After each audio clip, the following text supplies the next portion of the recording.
Hey guys and gals, we're back at the lake. Joshua here from Authentic Intent.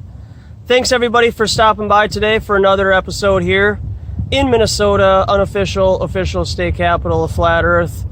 Considering Donald Trump was just recently here in Duluth and talked about space farce and how he needs to encompass the entire half sphere, if you will, the dome area. Kind of funny how he did that motion. But I just want to say thanks again everybody for watching, and if you haven't yet, like, share, subscribe. And whether or not you're agree with the content or not, I appreciate you guys watching and challenging yourselves if you're new to the channel. I also wanted to thank all the negative comments. It's really a blessing, to be honest with you. It gives me so much more encouragement to know that there are people out there who are fighting against this and who basically have a problem with it. The commenters out there telling me that I'm off base about Flat Earth and talking to the public about this is pointless, because I should be debating scientists and physicists that, walk by the lake. Apparently there's, a college right here on the lake where there's a bunch of teachers that are interested in talking about Flat Earth because they've never signed a non-disclosure agreement, or they don't want to be ridiculed by their own peers because they're actually having a conversation about Flat Earth. And so they're going to completely ignore it.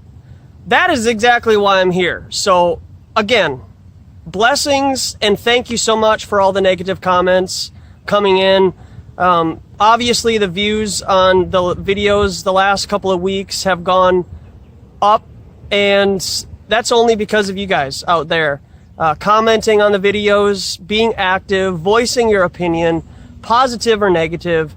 And of course, I can't thank enough for all the subscribers who've been here since my Facebook Live days, last year when this really all started.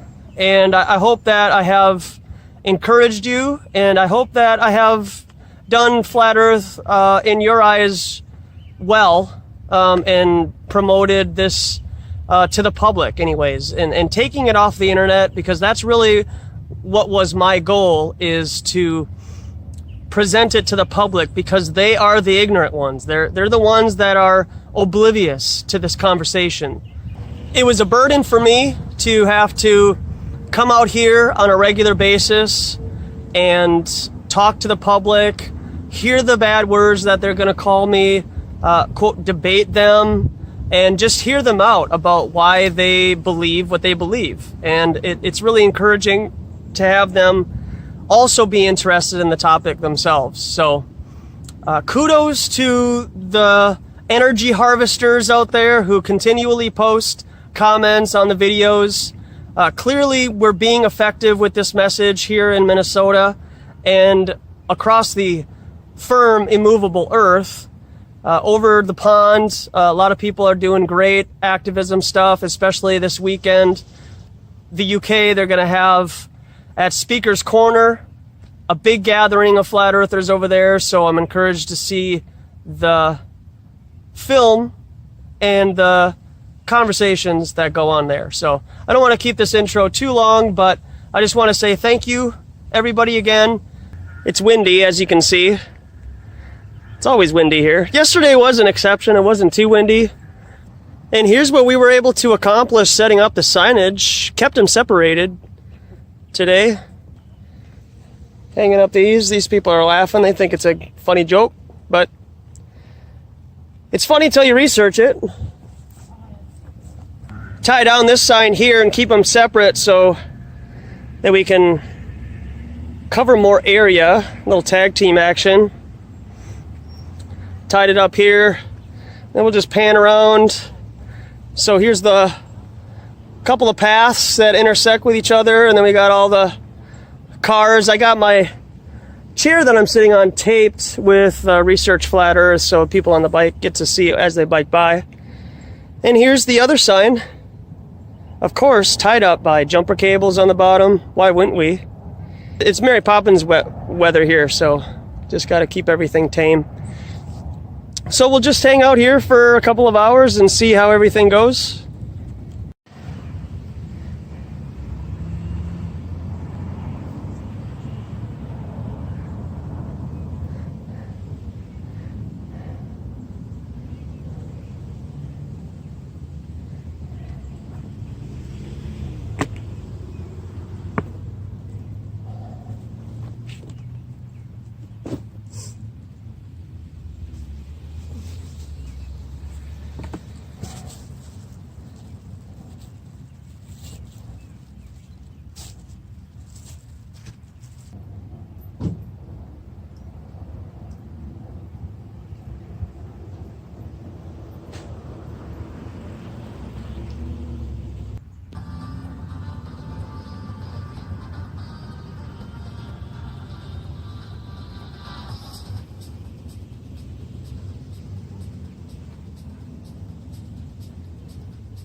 shook his head.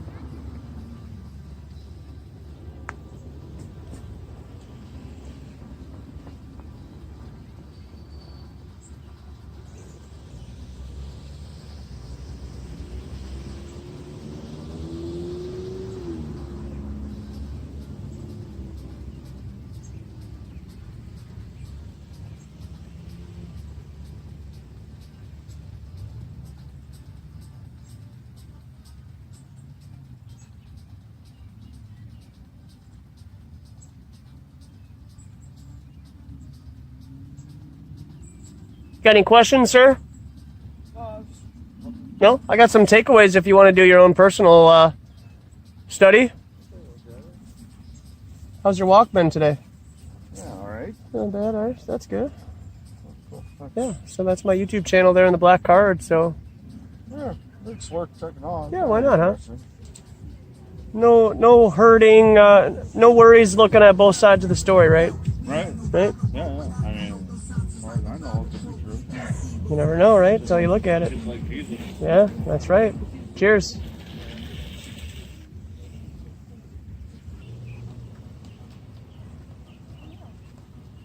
Hey.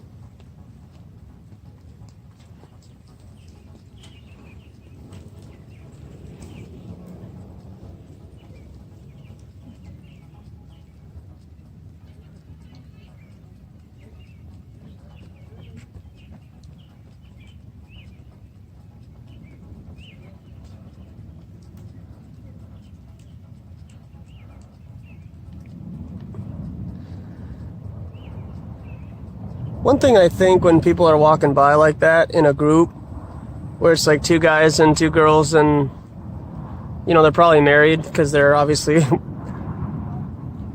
pushing strollers. If the two guys just like challenged each other and just be like, yeah, let's prove that the earth is a globe. You know, next time we see that kid talking about flat earth at the lake, we'll be able to talk to him and just prove it to him. Just kind of so they can try to high-five each other, or else one will say, yeah, the earth might be flat, or the earth is definitely a globe, let's just look into it. And so that's all this is really doing. I mean, it can be difficult for people to actually get the courage after they've seen a sign to engage in open discussion about it. How's it going? Oh, well, how about you? Pretty well. Slow day? Never. You look curious, though. Just looking on. Yeah. Well, if you got any questions, man, I'm here for you. And I got some handouts for you to take home. Alright. I'll take a handout. For sure. There you go. Thank you. Yeah. How about yourself? Have you just been biking around the lake, or you just start? I just started. I mean, I've been filming for like a end of school project, so I was in like a Jesus suit over there. Oh, okay. Very hot. Yeah. Oh, yeah. I bet. Here's one of my hairs. Oh, nice. Yeah, it's pretty. Huh. So you're Christian? I'm not really. Hmm.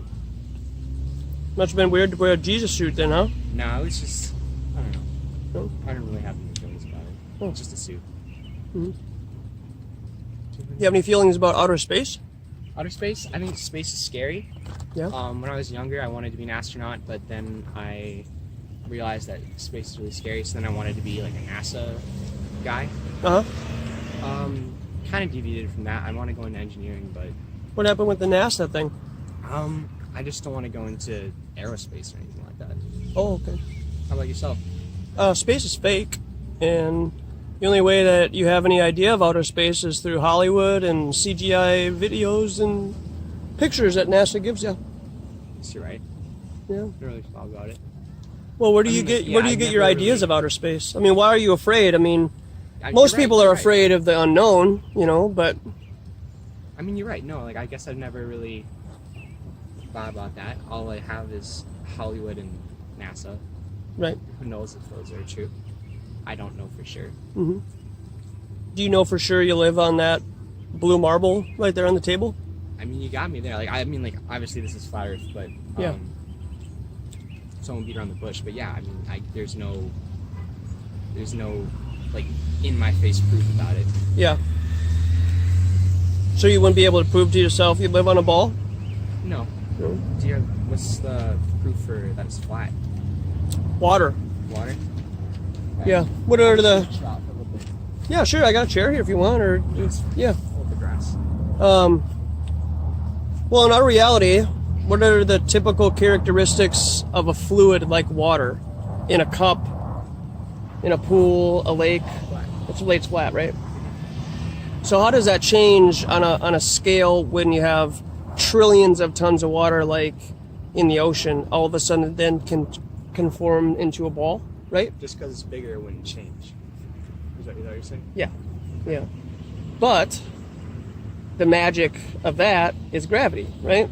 Yeah. So that's how they trick your mind into thinking that that's how water can all of a sudden turn into a sphere in a vacuum. And if you look at the definition of what a vacuum is, it's not even supposed to have matter in it. So how do we have Mars, right? How do you have like water in a vacuum if there's no mass? Right. Yeah. So, and then, the lights in the sky, they're just luminaries. They can't tell you whether the Earth is flat or a sphere. So when you take that equation out of your own personal observations and experiences, when you just start to look at what flat Earth has to offer, it just feels right innately. It just starts to feel like, a great weight has been lifted off your shoulders, because then you're not believing in crazy stories like a sphere spinning 1,000 miles in space, spinning 1,000 miles an hour in space. So are we thinking of flat Earth as like a circular shape, so like a disc or like a rectangle, or? I mean, it could be. I mean, I share models. There's other flat earthers that, don't want to share models because we don't really know what it looks like, because then you're changing one model, right, to another. Yeah. But there's an azimuthal equidistant map that is, fairly popular among some people, and I use it as an illustration to help people wrap their mind around flat Earth. And then so that would be the ice wall is like the pizza crust. And then all the water is being contained inside, because that's how water finds its level, is it's contained. Otherwise, it always flows, right? And so water, when it's stagnant and it finds its point where it can level off, that's what people use, to build buildings, Okay. So.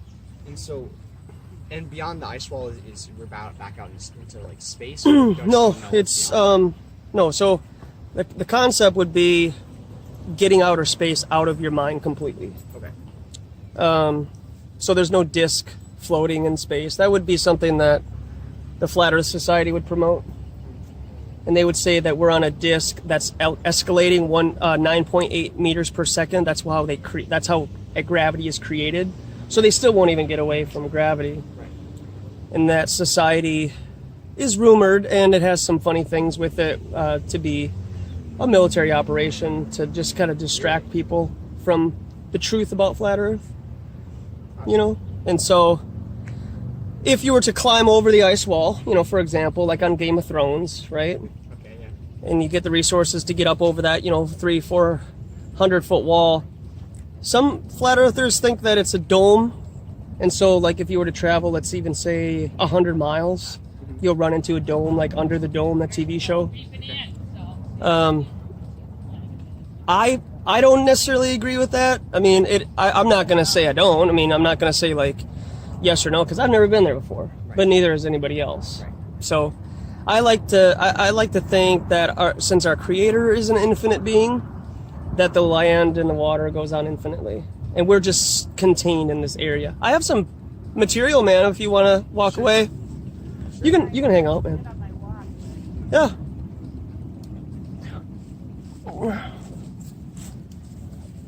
Interesting stuff, man. Do you mind if I take a picture of this? Yeah, go for it, man. Yeah. Any questions, ma'am? No. No? All right. I have my YouTube channels there on the front, Authentic Intent. And I do this quite often. But so I mean, there is a firmament above us. And it's a glass firmament that keeps all the water's above us and all the water's below. And it's a pressurized system. So we're in an enclosed system. I'll give this back. Thanks, man. Snatching. And so, you know, the land could go on forever and everything in the water. And it's just like, you know, where's the edge? Well, the edge of the lake is the shoreline, right? Right. So who's to say that the water doesn't just come up to a shoreline and then there's more land? Like, But like in terms of like an ocean? Yeah. So if you just go south. I do have one question. Yeah. So who's they and why don't they want us to know? Who's they? And why don't they want us to know? Mm-hmm. Well, here's an interesting point you brought up earlier. This is not like a Flat Earth Society put up thing, because like there's again like another theory that the Flat Earth Society is kind of like a red herring put up by U.S. government or by somebody to distract and, you know, to say like, oh well, this stuff is too ridiculous, versus, you know, and taking that as a surface level as kind of like a wall versus going deeper and kind of trying to figure out your own truths for yourself. It's like a barrier right there. Well, I get that. We're all doing that. So on all different issues. So Yeah. in your mind, who's they? That would be the governments of the earth. So they're really all working together. It's called, yeah, it's compartmentalization. And so they're just doing their job, you know. And why don't they want us to know? Well, it's to limit. What's in advertising speak? What's the benefit to them for keeping us in the dark? To control your mind. About Who you are, where you come from, and your creator. set that aside, but why about? Where do they gain the story of flatness versus roundness? What do they get from that? Hmm. Do you believe in extraterrestrial life from outer space? I'm not sure. Okay. I'm sure there's other things out there because it's vast. Even just on the micro, we have even on the no bacterial idea. level, We right? have no idea. Okay. What if I Nor was do to... we have any idea what's inside of us. That's vast. Mhm. Nor do we have any idea. Hey, cheers, man. having me. Yeah, thanks for stopping. What's inside nice day. the oceans? Yeah, you too. Stay hydrated and all that. Oh, yeah, definitely. Inside the oceans. That's also vast. It is, yeah. And we haven't. And then just skip the body, just our mind. That's also vast. Yep. There's so many untapped territories, unanswered questions. Yep. Did you know that Donald Trump just signed another executive order to install a 6th division of the military called Space Force? I do. Mm-hmm. I am very disturbed by what I see them doing. Yeah. I am very disturbed for lots of different reasons. And then, nor am I a Democrat, nor am I a Republican. Yeah, I'm neither either. Your votes don't count. What? Your votes don't count. they It's do. just... They do. it's a soap opera, and it's more mind control to make you think that you're part of something that you're really not. Well, it still matters that you can go through the act, whereas we've been through times where you couldn't even do that. You were killed for it. So Well, what matters is where your money goes to. it's important to go through the act and take a stand. But anyway, back to, yeah. Well, I wasn't able to tell you why. Okay, go ahead. So if the majority of the Earth here believes in extraterrestrial life, and then it's reinforced by this new Space Force 6th Division, people are going to have the sense that they can be recruited into such a military division, which doesn't even really exist because outer space doesn't exist. We never landed on the moon. And so a lot of people think that there will be some kind of, just like Ronald Reagan said, Colonization. yeah, you know, alien invasion of some kind, maybe, an introduction to an alien race in the future. And if I'm able to convey the message of flat Earth and help people understand that outer space isn't what we're taught by Hollywood and mainstream media, then they won't be deceived into thinking that that would be the ushering in of the Antichrist. So are you a scientist? I'm just a guy from Minnetonka letting people know that the Earth is flat because it's something that we can observe ourselves and we don't have to take second or third party information. What did you study and how did you come to this? I studied the way water works in our reality. And so whether it be in a cup or a lake or the ocean, water is always going to lay level. And so at no height or at no point can you ever see water turn into a ball like they show us on CGI images of outer space. So this right here that you see is a graven image. Nobody's ever seen the Earth like this before. And so for them to tell us that that's where we live, I feel is fraudulent, and also our tax money is going $52 million a day to NASA to continue to promote this fraudulent lie that all these children grow up believing in outer space and the Earth is something that it's not. So it's definitely mind control. So Well, I will, as I do all things, pay attention and take it into consideration. yeah, you know, and mainstream media talks about flat Earth off and on here and there, but I hope that you will, from this conversation, start to have some discernment on how they treat it, because usually it's kind of a joke. Media treats everything suspect on media. Yes, definitely. Yes. Well, when Unfortunately. 6 companies run all media on the Earth, that is kind of a problem. Well, thanks. It's been interesting. Appreciate your time. Yep. Thanks for stopping. Have a nice day.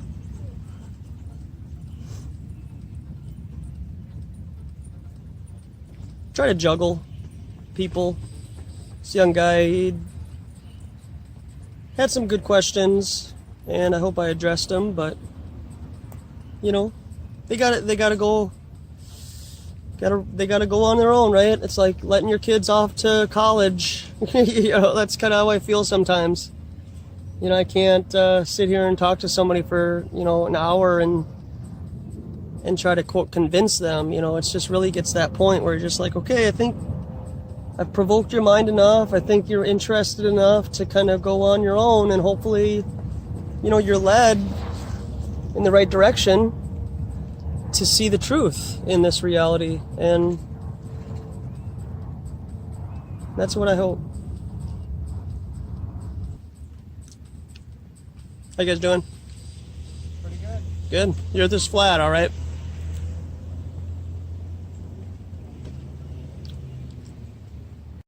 I'm good. What's your position here? Well, I'm just sharing the truth about flat Earth.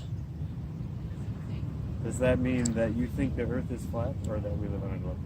I know the Earth is flat, and we do not live in a spinning globe in outer space, sir. So full of shit. How do satellites work? In How does the sun rise and set? How does a fucking satellite work? Tell me Okay. that. I thought I saw you a minute ago, and I thought the globe. Huh? This guy is either like understanding. Do you know that there are much bigger problems in this world than this bullshit? and what are you doing about it? I am talking to people like you who are Okay. spreading misinformation. Okay. So you don't want to know what satellites, how they work? You don't know how they work. I know that Yeah, you I don't do. know how they work if you think the Earth is flat. Yeah, I do. I can show you. Oh And man, you're so full of shit. oh, you don't want to know? Okay. I do know. Okay. But you asked me if I know. Right? Public education. Yeah. All right. Nice work, man. Nice debate.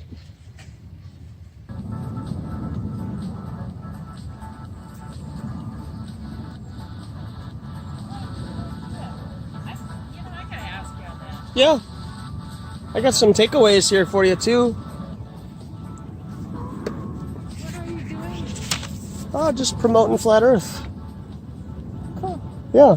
I got a YouTube channel here in the card, and then, you know, pamphlet for you to take home with you. Has it ever crossed your mind that you don't live on a sphere in outer space? You know,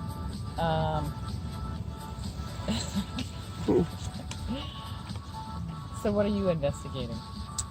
Well, I investigated the properties of water and how it works in our reality. And what I found is that it always lays level when it finds a place where it can lay stagnant, kind of like the lake in front of us. And how does that change when you got trillions of gallons of the ocean? You know, I don't know all that. I'm gonna give you that because I'm trying to travel light, but Sure. I just really appreciated the Well, you fact want to take that the little card here? I got this little brainwashed. card. Yes, we're all brainwashed. Yes, Yes. our parents brainwash us. Yeah, Yeah. we're taught whatever they know. So Mhm. I was just listening to a new brainwash, so I had to laugh when I saw this. Yeah, well, and check Hey, it out. I'm brainwashing myself. Why? Because I want to. Well, at least when you know that you're being brainwashed. You know, I'm addicted to some sheep programming myself. I've been watching the new Love Connection. Oh, okay. All right. It's actually, yeah, it's I think it. I listen to the Neuro Gym. What? The Neuro Gym. Okay. What is that? It's a brainwashing that sets your standards and sets your, I don't know, just gives you a better outlook on life. Creates a better you. Okay. Yeah, underneath. Uh, And the reward is, you give yourself it all. Sure. Yeah. So. But if Does you're it work? still, Oh, wait. but if you're still on the foundation that you live on a sphere spinning in outer space, are you really getting to know who you really are? I guess I'm not on that planet. I'm on the planet of figuring out what's the truth Yes. in this reality and what's the truth for my family and everybody else. But the truth of people, not necessarily, Earth You don't is want to. great and You don't whatever. think that the truth Universe of is knowing great. where you live is the most important truth? Because what if there is no universe, like you're trying to think of? No, because we are products of having emotions, and I think people are more important than material. Okay. So I'm spending my time there. Okay. So Yeah, you but think, the universe is important. but you think like the universe, right, is like outer space and planets and stuff like that? Universe is just less than what we are right this moment, or it's more. Okay. That's it. Everything beyond us is Do you know all what? that it is, and I have no concept and no idea how big and vast it is, but it is. What I know do you that. know where the word universe comes from? I don't know a lot of Earth stuff. Okay. Well, the word uni is one, and then verse is spoken word, so it's single spoken word. Okay, yeah. Yeah. Biblically, yes, that would make sense. hmm Yes. But again, I'm trying to reinforce the universe as you have been taught by Hollywood and NASA is not real. So if you can't understand that, I don't mean to be offensive or anything, but Right. you're kind of going down the wrong path right now. If you still think that you live on a planet spinning in outer space around the sun, does that make sense? My focus is a little bit perceptual in the fact that I am my own center, and healing can be done this way, this way, this way, this way, and this is the way that I see the Okay. Earth. I see it in a perception revolving around the sun that supports us and nurtures us and grows us. Not so much exactly is it a truth or lie, how it's positioned or whatever, but the truth, it is light to me to light, and all the perceptions of everything that there is in this, in my brain. So, yeah. So healing, whatever, just discovering the things that I really enjoy. I'm glad that you enjoy this. I do. Yeah. Thanks a lot. Yeah, do enjoy it. Yeah, that's what we're here. Cheers. To enjoy. Thank you. Have a nice afternoon. And create, and know that, seek the truth. And how many different truths are there? I don't know. You get one, and I'm looking for this one, and it's a whole Well, there is that type of truth spiritually that you have to experience on an individual basis. But water, you and I can see it together and how it is in our reality together. Like that's an experience that we can share. That water doesn't conform to the exterior of a ball. So that's like observable, objective truth. I guess when we think about water, my definition of water and my concept of water that I want it to be right now is finding the best water, which I love artesian wells, and knowing that our bodies need to be treated well with that well water, and that it feeds everything. Water feeds everything with everything in it. So I guess that's my truth that I'm looking for. I'm looking for the best, simplest concept of water in its truest source, in its healing source. Okay. So that's Do you mind if I talk This- about your bottled water? There is nothing in here, and I know that. But I'm not home. Did you buy that water though? I had to, because I wanted to Okay. drink some apple cider vinegar. Yes, there's nothing in it. This is empty. It is, No, I mean Nothing there in it, is but- something in it actually. well, plastic. If you look at the ingredient, it has Plastic. it has a small amount of salt in it because it's made by Coca-Cola, and that small amount of salt is the third ingredient to what they use to lethally inject people with, because it stops the heart. The potassium that's in that water. Right. Yep. What's the difference between this potassium and other potassium? That particular potassium is the ingredient used in, lethally injecting people. So, Huh? That's an interesting fact. yep. Well, I'm not saying fact. I'm Well, it's something I've researched, and so you can take it for what it's worth. But right. I would, if I was concerned about what I put in my body in terms of water, I would never drink Dasani water Well, or I anything haven't- from yeah. Coca-Cola. I'm doing desperate, and actually No, I'm yeah, multitasking it's a whole okay. lot of projects in my own life. Hey, I'm a hypocrite. I do. I'm wearing a Flat Earth Vegans T-shirt. This is where I am right now. This is where I am. So right now, for my experience, for what I needed right now, yes. Okay, did I go against my own values and stuff? Yes, I did. Hey, I do right too, now, all the time. I get it. I get it. Yeah. Just as long as we can, share, our mistakes. Yeah. But one thing though that I think that to walk away from is two different things: is try to get yourself on a regular diet of distilled water and high pH water. Yeah. So anything over 9 is really good. I just started this Enzino, and it's supposed to lower your pH. And I've sold mushrooms before. I'm kind of a salesperson. Yeah. Okay. So I've sold a lot of nutritional stuff. I'm being very lazy. I especially want to take some apple cider vinegar. Believe it or not, I just quit smoking like April 1st. Hey, good for you. And I gained a lot of weight. Yeah. So I was so desperate. You just replace one thing with another, right? Well, no, not necessarily. No? I came down to the cities to help my daughter with my grandson. Okay. So that's the reason. But anyway, yeah, I've been through a lot. So, yeah. Am I perfect? No. No, Do I want to be? I'm not either. No. And so, thank you. Yes. But it's always Jim, you just live a path this way, and you're okay every day. That's what we're. Yeah. Well, and the only reason I mention that is because it's all about knowledge and knowing the truth. So at least if you hear the truth, you can then place that against your own perspective and worldview and weigh that. That's a big study. So, I don't know that I don't want to study any. I'm studying so many things right now that I can't keep up with my own experiments that I really want to do. So for whatever I'm doing, just stick to one thing and learn it. Yeah. Or 2 or 3, whatever. I'm letting myself have 3 things that I can write about. That's all good. The Earth isn't one of them right now. Okay. I hope it does become one because it's hell. I mean, look at what I'm doing now. I feel like this is one of the most important things. Spiritually, you got to get yourself spiritually foundation, and I'm going to do the job of teaching my family self-love. Mm-hmm. That is my true goal. Okay, so everybody's got a goal in life. Okay, Earth. Well, I'm going to leave that to you because I trust you to take care of business you need to take care of with that.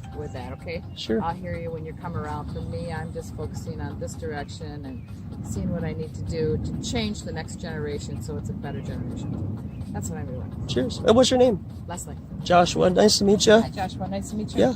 Yeah. All right. Well. Yeah. Well, good luck on your journey. Your journey, and yeah, you want to be heard. So kudos. I want to be heard too, but I'm still gathering information. I want to be correct with what I'm saying. So obviously, I won't bring the water. Agreed. Cheers, Leslie. Have a good one. Bye now.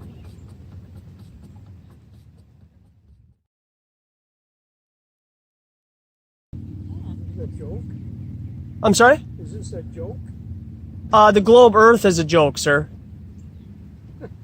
Yeah. It is. Yeah, it is. You don't want any takeaway information? No?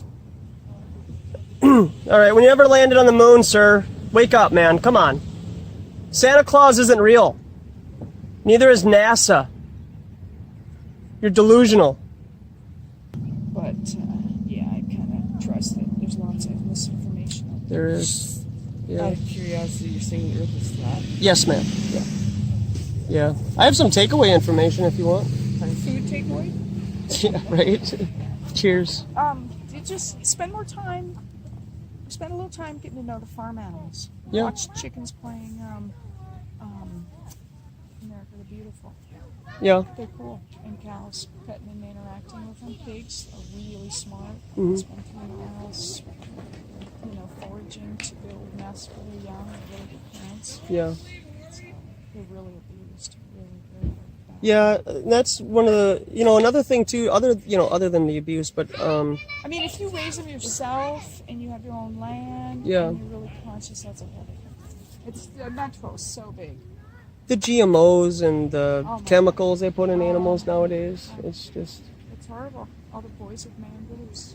oh yeah. I mean, they're running around all over the place. Well, that ties in with soybeans. Yeah. Should all be genetically engineered. The only soy I eat, and I love tofu that's China, 10,000 years old. Yeah. It's an incredible product. Yeah. I eat it raw. Yeah. Well, he told me that he put his. I mean, America's really fucked. Yeah. Oh, yeah. Genetically engineered is banned in China, Everywhere. India, Europe. Yeah. Even China, I know, right? Yeah. It's weird. Yeah. It's because of meat industry. You know what it is? I blame Bill Clinton. 'Cause Yeah. he signed, and Gore, they signed free trade Mm-hmm. in the late 90s, you know, Yep. and all our manufacturing went to China and India. They should have Yep. kept it here. Yep. They blew it. And Yep. that was DFO, and I'm a Democrat. They fucked they fucked everything by signing that. Yep. If they would have refused to sign, and Paul Wellstone fought that till the bitter end. Yep. Until he was killed. Yeah, I know it. I hear you. And vaccines now with kids. Oh, yeah. It's like they're trying to change the genetic structure of human beings through like Yeah. food, and now there's the the BPA's in water. I don't think most scientists are that cognitive. Yeah. I think they're really ignorant. Yeah. Did you see that Bayer joined with Monsanto? Bayer, the company Bayer, Oh, really? joined with Monsanto, and they're not gonna put Monsanto on the bottles because they know the controversy of Monsanto's.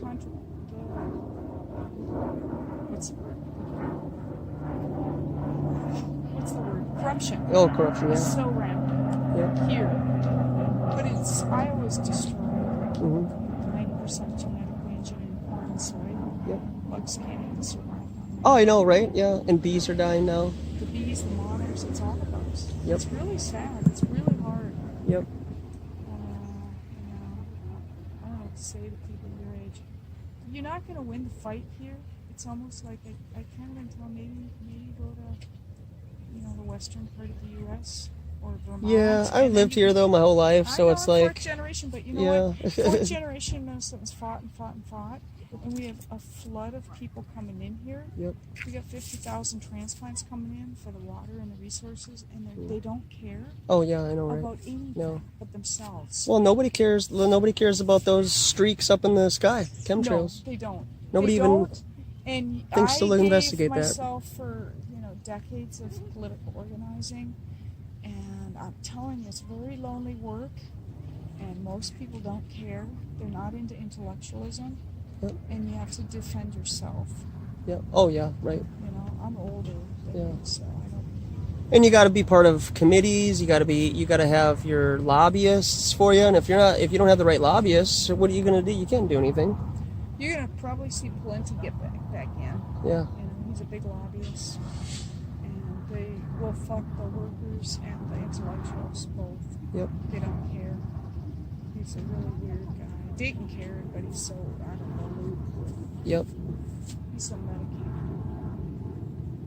I don't know what the answer is, but I'm pretty disgruntled with education. Oh yeah, I am too. Care, protect yourself. Yep. Make one for it. Well, one thing I have promoted on this channel all the time is kids 15 to 18, they should be brought to a gun control class, be taken out to shoot, and just get comfortable. Whether they want to, when they're 18, shoot a gun or not, or own one, that's fine, but all these snowflakes are so afraid of guns and they don't even know why. That's so stupid. The gun made America. Right. I lived in Britain. Yeah. Britain's fucked. Yeah. We defended Oh, yeah. we defended them in 2 world wars, and now they're back to where they're going. Whoa, Turkey's saying to the Germans, "We can take you in 2 hours," and France by the end of the day. Right, yeah. Many people will fight, and Putin's saying to the Swedish, "You can't join NATO," Yeah. because we say so. So they're all fucked over there. Yep. And the only thing we got going, you own a gun? No, I don't. Just get a little one. Yeah. Get anything for $200. Anything at all. Yep. Anything. Yep. No, I get it. Other kinds of anything that you can get for a weapon and start bombing with other people gun orders. Even the rednecks, the rural rednecks. Yeah. They're smarter than you think. Yeah, they are. They'll Yeah. fight for you as a patriot. Yep. Well, I say that all the time. I don't agree with what you're saying here, but I'll fight for your right to say it. I think guns made America great and gave women what we've had. It's the only place in the world where women have had it this good. Yeah. And it's not that great. Right. It's still better. Cheers. Have a good night. You too.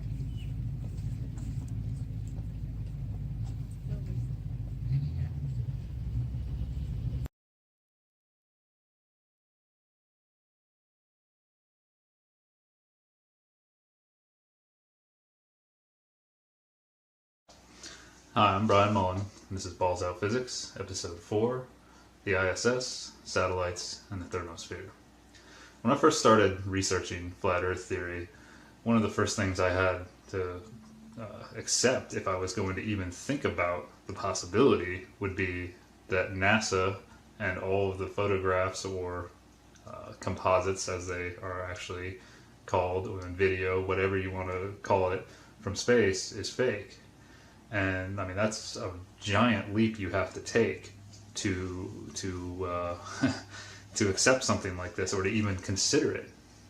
And so I started watching videos that people had produced showing that the ISS was a hoax, and that satellites were fake. A lot of people, there were videos showing that on spacewalks, when it looked like they were on space, people caught a bubble rising from an astronaut's helmet, or a guy with a scuba tank inside the ISS in a window, and just other things like that. And so I first started seeing that stuff, and it was pretty convincing, but at the same time, I thought, well, it's not definitive proof, because how do I know that this stuff hasn't been edited in to sway opinions, because there are people out there that believe the Earth is flat, and they want everybody else to believe it too. So I remained skeptical, but I also was doing my own little experiments on Earth with binoculars and just seeing how far I could see over the horizon, and drawing distances in AutoCAD and doing calculations and finding that I was able to see things much farther away, and observing the sun and the moon and the stars and things like that. And so my opinion started to sway a little bit, but I still was trying to prove it wrong. But I'll never forget the moment that everything clicked. And that was on a Friday night. I was just watching videos, doing my typical thing, just wondering, trying to prove these things wrong that I was seeing. And I don't remember what video it was, but the narrator in the video said, how are there satellites and a space station in the thermosphere layer of the atmosphere when the temperature gets up to 2,000 degrees Celsius? And that's when everything clicked. I remembered, oh wow, I remembered from astronomy, my professor talking about the temperature in the thermosphere. And I remember her taking a marker like this and holding it out, and held it in front of the class like this, and she said, the temperature in the thermosphere layer of the atmosphere is upwards of 2,000 degrees Celsius, or can get up to upwards of 2,000 degrees Celsius. But you can't actually measure the temperature, because the gas particles in the thermosphere are spread so far apart that there are not enough of the particles collide with the tip of the thermometer to make it show a hot temperature, because heat is actually kinetic energy. And a thermometer works by measuring basically the collisions, the energy being transferred to it, and that's why it shows you what the actual temperature of the liquid or the air or whatever is.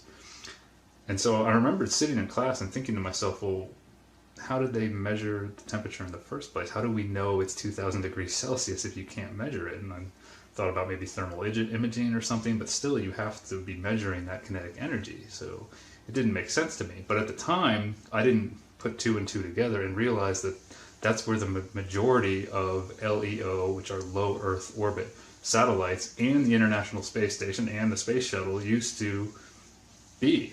What they used to, or the Space Shuttle used to be, but everything else orbits the Earth. And so when that hit me, I said, wait a second, this can't be. And I thought about the thermometer. I really started to think about thermodynamics, and I had to take thermodynamics to get my engineering degree, and so I went and I pulled out my thermodynamics book. I actually kept all my books. I didn't know I'd be using them for something like this later in life, but I knew I wanted to have them for reference, and so I got my thermodynamics book out, and I went to the first law because I remembered what the second law was, but I wanted to read them both again. So when you go and you read the first law of thermodynamics per this book says, the first law of thermodynamics is simply an expression of the conservation of energy principle, and it asserts that energy is a thermodynamic property. And that's basically a more complicated way of saying what I just said, that heat is energy, kinetic energy. Okay? And the second law of thermodynamics asserts that energy has quality as well as quantity, and actual processes occur in the direction of decreasing quality of energy. And what that means in terms of heat is that heat, something that's hot heat will move to a colder area, because the energy in something that's hot is higher than the energy in something that is cold. So they give an example, and they say, for example, a cup of hot coffee left on a table eventually cools, but a cup of cool coffee in the same room never gets hot by itself. The high temperature of energy of the coffee is degraded. It's transformed into a less useful form at a lower temperature once it's transferred to the surrounding air. So they give a little picture, or they show a little picture of this. I mean, you can probably imagine a cup of coffee cooling down, but they show that, you know, if the cup of coffee is 70 degrees Celsius and the surrounding environment is 20 degrees Celsius, eventually the heat will dissipate from the coffee and become the same temperature as the room around it, or the area around it. I mean, this is common sense. Everyone knows this, that if you leave something out that's hot, soup or whatever, and you don't consume it in time, it's eventually just going to be room temperature, and it may not be as enjoyable. So, keeping that in mind, hot goes to cold. Now, before I took thermodynamics, I actually knew this pretty well, because my dad is a mechanical engineer, and he basically groomed me to be an engineer from birth, because that's what he is and that's what he knows. And he told me hot goes to cold. He wanted me to know that. It was something he was adamant about. But the way I really learned it is whenever I would leave the back door open in the summertime, he would say, "Brian, shut the back door. You're letting the heat in." But in the wintertime, it was, "Brian, shut the back door. You're letting the heat out." He always said it right. He always said that the hot goes to the cold. And so that was always ingrained in my head. And then when I took thermodynamics, I actually found the class very interesting, because it built off of that basic principle that hot goes to cold. So why this all clicked for me, and you may or may not agree with this, is that I don't understand how this heat is not being transferred to the International Space Station and all the satellites up there. But first, let's look at how the atmosphere is constructed, or the layers of our air exist above us. If you go to Google Images or Google Images, or just get on Google and type in layers of the atmosphere or temperature, you might find this chart. I found this one. I decided to print this one out because it was the most clear. They vary with elevations and where the delineation lines are, but I'm just going to use this one to explain this. Okay, so basically there's 5 layers of the atmosphere, or of our air, and we are in the troposphere. You might remember this from general science in middle school, or whenever you took something like that. And when you go up in elevation in the troposphere, the temperature decreases. If you go up in the mountains, it starts to get cool. You might have experienced this. I mean, it's very common knowledge that as you go up into the mountains, the temperature gets cooler, and that always seems kind of strange, right? Because you're getting closer to the sun. But there's reasons for it. I'm not going to get into that in this video, but the temperature gets colder and colder, down to around negative 50 degrees Celsius at about 10 kilometers over here, and then you get into the stratosphere, and temperature actually starts to increase a little bit, which I always found kind of strange that it goes back up, and up to about 50 kilometers. And then you get to the mesosphere, and then the temperature starts to decrease again as you get into the next layer, and it gets down to about minus 100 degrees Celsius, which is about 100 degrees less than the freezing point of water. And then when you cross into the thermosphere, though, the temperature starts to slightly increase from about 90 to 100 kilometers, based on this chart, and then it rapidly increases. I mean, it shoots up over 20, 30 kilometers. I mean, from negative 50, negative 100 degrees up to about 500, 1500 per this chart. Some say 2000 degrees Celsius, some say 2500 degrees. There's all kinds of numbers out there, but everybody can agree that it's really, really hot. 2000 degrees Celsius is very hot. to take this into consideration, or to put it in perspective, I mean, the melting point of aluminum is 660 degrees Celsius. And satellites and the ISS are definitely going to have a lot of aluminum on them. They're also going to have a lot of plastic on them for circuitry, circuit boards, and things like that. And plastic melts at around the boiling temperature of water, which is about 100 degrees Celsius. So keep that in mind. So you see the temperature keeps going up into the exosphere, and it keeps going up and up and up off the chart. And the exosphere is basically the last layer of the atmosphere, where the gas thins out so much that eventually you get to a point where there's no more gas and you're in space. And this is what I was taught in astronomy, and this is the general idea. I don't know if I said it exactly right, but that's the accepted theory. Okay? So those are the layers of the atmosphere. But I wanted to focus on the thermosphere because that's where the majority of LEO satellites are. The ISS is considered a satellite since it orbits the Earth, as is the Moon, and in mainstream astronomy. And so I drew here the thermosphere on the board, and I chose to say it starts at 100 kilometers because there's other charts out there that show 100, and it's just easier to use 100. And I also said that the top of it is at 600 kilometers because there are other charts that show it at 600. And NASA tells us that the Hubble, Fermi, and Spitzer, Hubble being the most famous telescopes, are around 560 kilometers, and they say that they're in the thermosphere. So that's why I chose 600. And these red dots on the board are supposed to represent the air.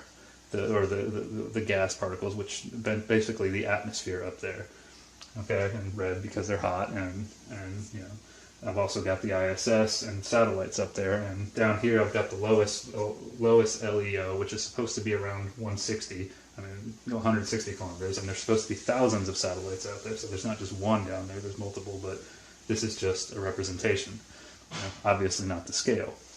And so when you start to think about how heat works, heat and pressure works, if you, or gas works, think about a pot to visualize the air in the atmosphere. You think about a pot on the stove. You fill it with water, put it on the stove. You say you want to boil some water. Put it on the stove, and you turn the temperature on high. Okay? And eventually, about 5-10 minutes, you've got boiling water, and sometimes, the top will start to rattle around depending on how much water and air you have in there, what the ratio is. The top will start to rattle around, and it can even blow off. And that's because pressure and temperature are proportional. This is one of the things I found most interesting in thermodynamics, and one of the things you learn. As you increase temperature of a gas or a liquid, it wants to expand. And if you have it contained in a vessel like this, the pressure will increase because the particles are all bouncing off of each other, and it's trying to move out away.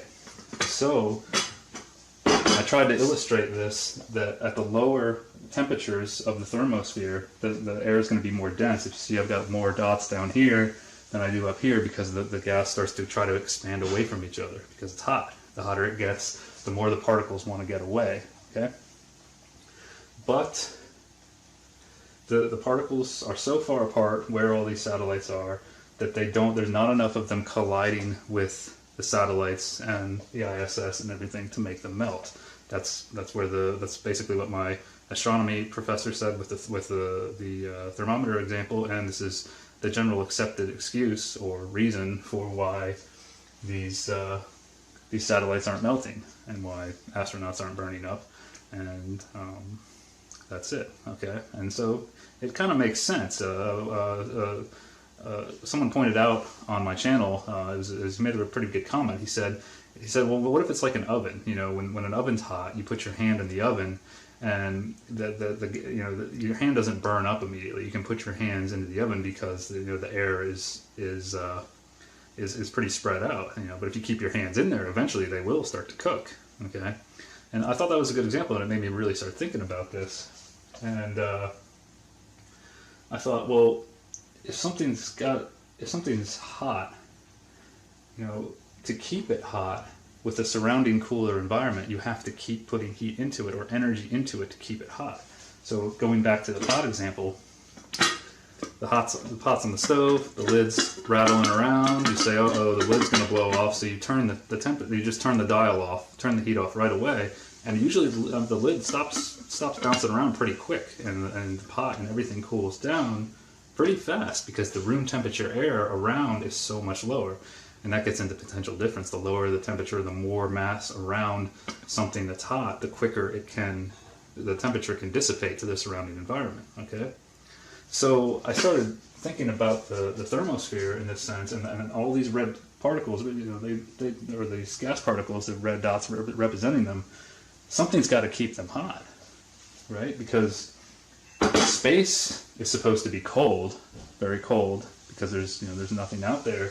And the mesosphere below the thermosphere is also minus 100 degrees Celsius. If you can see down here, I drew a bunch of blue dots and tried to show them very dense because the temperature's cold, so they're closer together. Okay? And another thing I wanted to point out, this is kind of a side note, is that when you heat things, every material expands when you heat it. All materials expand. And if you remember solid, liquid, gas from basic science courses, they talk about, generally liquids become gases as you heat them, and so all materials expand as you heat them and contract when you cool them. But there is one material that does something different when it's cooled, and that's water. Water, when you heat it, it expands, just like in the example with the boiling pot, becomes steam, and the hotter the steam gets, the more it wants to expand. I think there might be a plateau, though. I can't remember. I've got to get back into that. But it does expand. And when you cool it, and it goes to its liquid form, it cools and cools and cools down to, the boiling point of water is 100 degrees Celsius, and the freezing point is 0 degrees Celsius. And water actually gets its most dense in its liquid form at about 3 or 4 degrees Celsius. There's been experiments and research on this. I'm not sure what the exact temperature is, but somewhere around 3 or 4 degrees Celsius, water is actually its most dense in its liquid form. And then when it freezes, something amazing happens, I think. It suddenly expands. All the particles fly away from each other and they freeze. They don't stop moving. They're still moving. Solids still have particles moving in them, or atoms, molecules, whatever you want to call it. But the water freezes and becomes less dense, and that's why it floats, because it's less dense than the water. That's pretty amazing when you think about it. Water makes up our bodies, and 75% of the Earth, 75% of our bodies, 90%, and some people say. It varies, and it's the life giver, in my opinion, of all materials. We have to have water, and it does this amazing thing that nothing else does. I'm getting a little off track there, but I think that's a very interesting side note and something to keep in mind when you're thinking about things heating and cooling. Okay, but back to the thermosphere. Okay, there's gas here, and there's air in the thermosphere, represented by these particles, and they're hot, really hot. As you get up to the top, they get around 1,500, 2,500 degrees Celsius, as I've written up here, and they get into the exosphere. The air particles are still hot, but they're very far, they're spread apart, and not enough of them are colliding with the objects that are up there, so that's why we're told that they don't burn up. Well, something's got to be keeping the thermosphere hot. And what is that? Well, obviously it's the sun, because that's what's supposed to warm the Earth. But that's also kind of questionable, because the reason that heat isn't transferred to the satellites is because the air particles are too far apart. Well, in space, there's supposed to be no air, no gas particles. Okay, I had to cut. But there's no air in space, right? And so keeping this in mind, with the particles being too far apart to transfer heat to the satellites in the space station, how does heat from a sun that's 93 million miles away travel through the vacuum of space to get to Earth and warm the Earth? That was always a big question for me, and it doesn't make a lot of sense. But it is accepted that electromagnetic waves can pass through space or through a vacuum. Okay? And light in astronomy, that term covers the whole electromagnetic spectrum. And to give you an idea from my astronomy book, here's the electromagnetic spectrum up here at the top. And you can see it's made up of visible light, which is the rainbow in the center, and that's a very, very small portion of the spectrum. And then there's ultraviolet, infrared, X-rays, gamma rays, and which It's radio waves, of course, and radio waves need to be able to travel through space for NASA to communicate with the space station, right? Or with the space station and Apollo missions, whatever. That has to be true for communication to be true. And so, to get an idea, of how this would warm the Earth. In my book, there's another image that shows. I'll turn it this way. How much of light or the electromagnetic spectrum gets to Earth. And as you can see, only visible, a little bit of ultraviolet, and radio waves can get to Earth through the atmosphere. So by that logic, you would assume that with the atmosphere absorbing the gamma, X-ray, ultraviolet light, that's what's heating the atmosphere. That's what the particles are absorbing and warming, and that's what we're told. That these particles absorb that light, and that's what makes them warm. Okay, that's how they stay warm. Now, as I said before, you have to keep heating the system for it to stay hot, or the heat's going to try to dissipate and go into the mesosphere or to space. Right? Well, how come the electromagnetic waves or light that's hitting these satellites isn't heating them up? They're there too. There's something else to consider is if you've ever seen the movie Apollo 13, to kind of get on a side note, but this is related. In the movie Apollo 13, they don't make it to the moon, and they have a malfunction, and the whole movie is about trying to get them back to Earth, and supposedly this is a true story.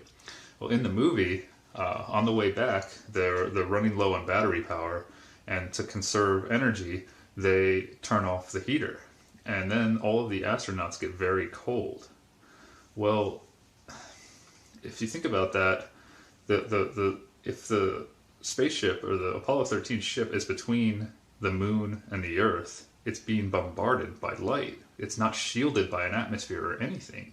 So wouldn't it be really, really hot? Well, I guess since these things don't get hot, same logic. But then also, how does it get cold? It's a two-way street. If there's no air out there for the heat to radiate into, to move through conduction or convection, how does heat leave the Apollo 13, right? How did it get cold? It's got to have something to move through. Only light can transfer energy through space, as we're told. On Earth, you have to have some kind of medium for it to travel through. This is common accepted truth. The heat has to move through something unless it's light. And so the same thing goes for the space station. How does heat that builds up inside the space station get out? Right? Inside the space station you have astronauts, which the temperature of a human being is 98.6 degrees Fahrenheit, which is warm. I'm familiar with that scale, living in the United States, and that's pretty warm. That's actually hot. If it was 98.6 degrees in this room, I would be sweating, and so would the astronauts. And then you have electrical current flowing through wiring. Anytime electrons flow through anything that generates heat. And all kinds of systems on the space station. How does the heat get out of the station if there's nothing to dissipate it through? Right? There's no collision. There's not enough collisions with these particles to transfer heat into the station. So how does that heat get out? It would be really warm, if not hot, inside the station. And then when you think about it, that means that there's some kind of barrier here.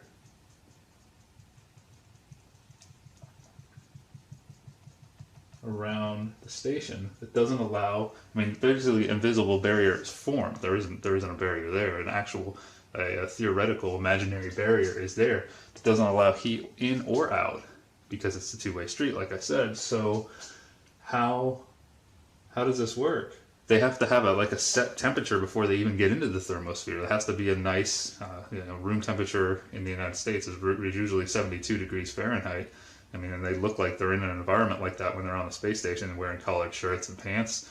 Most of them, they probably want something that's comfortable so they're not sweating, and they look fairly comfortable. So how do they set that temperature? Heat can't go in or out. So going back to the electromagnetic waves and light, light's all it's hitting these satellites, but they don't get hot. But if these gas particles absorb light and energy and get warm, these satellites are made of metals and very dense matter, and they're cool. They're going to absorb that light too. How do they not absorb the light? How does it choose to only warm the atmosphere but not the satellites? And not the Apollo spacecraft, or not any of the probes that have been out in space that are getting hit by direct sunlight? It doesn't add up to me. It defies logic. And another thing to think about is these black lines here are supposed to represent the solar panels on the ISS. You can look up an image of it on Google if you want to see it. I didn't draw a perfect picture of it, but that's generally what it looks like. Solar panels absorb light to create electricity. And if the temperature gets up to 1500 to 2500 degrees Celsius up here, let's say it's 1500 as I've got over here, I'm just taking approximate temperatures based on that chart I showed at this elevation. I've got 1000 down here for the LEOs. Those solar panels absorb electricity, or absorb light to make electricity, and they can work in 1500 degrees Celsius temperatures. That's very, very hot. And okay, let's say they can, and they're getting hot and they're connected to the station. Shouldn't they be transferring heat into the station? I mean, through the matter that they're connected with? I've heard people say that the satellites and the ISS have like a reflective material on them that reflects the light. Okay, but that would work for the station. But what about the solar panels? They are absorbing the heat, and the heat. If you hold a steel rod and you light a fire under one end of it, eventually the heat will travel through to the colder end of the steel rod on the other side. Metals conduct heat. I mean, basically all matter does. So heat will distribute itself through all matter. Hot goes to cold. It'll go to the colder pieces of matter. So how does this work? And if there is really a reflective material that can then reflect the light back off of you, I want clothes made out of that for an August day in Florida, because when the sun is on you in August and early September in Florida, it is miserable here. It is very, very hot, and it's humid. Yes, the ambient temperature around me is also warming me, but when I go in the shade, it's cooler. So if you can get this reflective material, I really want some. I want a hat made out of it, everything. Of course, they'd probably say it's very expensive.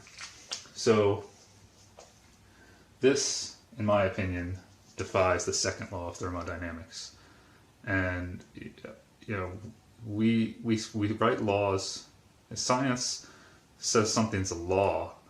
I don't agree with this, but we basically say that nature has to follow that law all the time. I think that's a little arrogant for us to do, but that can be seen in the whole theory of dark matter. That dark matter is theorized because galaxies appear to spin so fast that there's not enough mass in them that defies the law of conservation of angular momentum. So we have to theorize that there's dark matter to obey our laws of science. But this is disobeying the second law of thermodynamics. So we're contradicting our methods of analysis here and acceptance. So I can't believe that these things are here. I can't believe that any spacecraft have gone to the moon because they would get hot based on how all of this is supposed to work. And so I'm sure scientists and engineers have thought about these things before, and I did before I even started to question it not being real. But when you see a picture of these things, animations, really, because there are no real pictures of satellites, you can look this up, they're all CGI, they're all animations for some reason. Or you see astronauts on a space station or out on a spacewalk, you think it's there. So all these questions about the physics go right out the window. I mean, at least they did for me. But then when I say, well, wait a second, what if they're faking it? Then all of this comes roaring back. And you put the two together, and it really starts to seem like we're being lied to here. And I have to admit, it broke my heart when I realized all this, when all this clicked for me. I don't want to believe that this isn't there. I used to be such a space nerd, and I went and saw The Martian actually after I filmed my last Balls Out Physics series, and I got really depressed after I watched it, to be honest. Within the first hour of the movie, I was sad. I missed the idea of humanity getting off of Earth and exploring the stars, but logic, I'm not going to let my emotions overpower my logic, because then I'm just lying to myself. And that's just silly. And I really hope that most people out there aren't doing that, because logic, we need to use logic here. And so go check out these hoax videos. Go think about things like when they're out on a spacewalk, they are always looking at Earth. They never have any equipment on the other side of the space station looking out into the great void of space. Well, people say that's because you can't film the fourth wall, or because, I mean, that would be hard to fake, I think, too. And then there's other things like, you know, the inside shots when they're showing the astronauts. People point out that they look like they're harnessed, and if you think about it, you could fit every inside shot of the ISS we've seen could fit inside a 767 or 777. So you could use a combination of harnesses and a zero-G plane. Diving and climbing at the right angles to create the zero-G effect, because you can buy tickets to go on a zero-G plane, and I mean it's expensive, but you can do it and experience weightlessness. And we have videos from the inside of those planes, and those are a good thing to watch and to compare to some of the footage we see from live interviews with astronauts. Apparently Scott Kelly allegedly just returned from space after almost a year up there. And one thing I notice about him when he does his live interviews, or when he was allegedly on the space station, is that he always liked to end his interview with a backflip or a front flip, to show off that he's in space. But he's bald, and when he did that, you notice his face and his head get red. Well, he's supposed to be in space. He's supposed to be weightless. So when he turns upside down, it seems like the blood is rushing to his head like it would on Earth. I don't think that should happen in space, because unless you consider maybe centrifugal forces are doing that, and going back into episode 3, if you watch that, where there's a force pulling towards the center of a circle in rotation, but that's supposed to be balanced in space, which I'll go back and make a sub video to episode 3 to explain that. But it doesn't add up. It really doesn't. So I don't know what to conclude. I cannot believe that they're in space. I think after all of this that all space agencies have been lying to us. It breaks my heart, like I said, but I mean it's pretty obvious to me that it's all been faked, and that means a lot of countries are in on this. And a lot of people say, well, that's too big of a conspiracy. It can't exist. Well, just because something seems too big, just saying it's too big does not disprove all of the evidence that points to the fact that it is actually happening. And something else to consider is that every single country that has a space program also has a privately owned central bank. And governments, the media, and our education systems, in my opinion, do a very good job of keeping that information from us, that central banks are privately owned by big banks. And so most people don't know that. That's a huge deal, in my opinion. It's really not that far-fetched to me. I mean, the amount of lies I've seen from governments and media in my lifetime, it just doesn't add up. So think about this one. Think about